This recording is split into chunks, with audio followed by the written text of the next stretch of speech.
Ils ont ciblé nombre de nos leaders dans le passé, comme Ahmed Yassine, Abdelaziz Al-Rantisi, Salah Chehadeh, et la résistance a continué. Je ne crois pas que tout repose sur Yahya Sinwar. Quelqu'un prendra sa suite et le Hamas continuera. Nous voulons l'arrêt de la guerre, pas des assassinats. Ils ont assassiné la plupart de nos dirigeants et la guerre ne s'est pas arrêtée.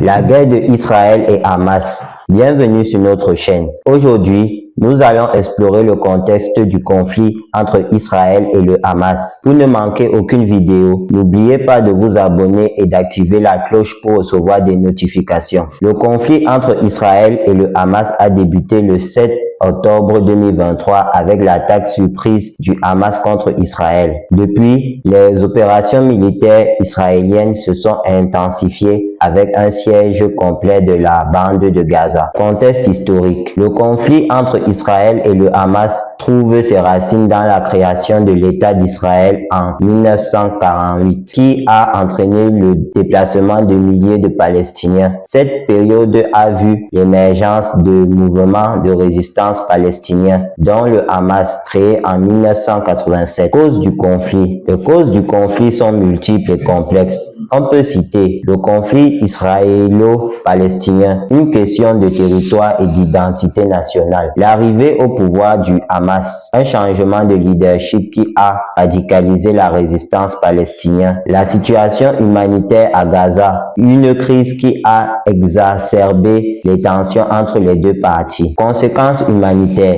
Les conséquences humanitaires sont catastrophiques. Conclusion. Nous devons nous demander quels sont les pas à suivre pour parvenir à une paix durable. Comment pouvons-nous soutenir les efforts humanitaires et promouvoir le dialogue entre les parties?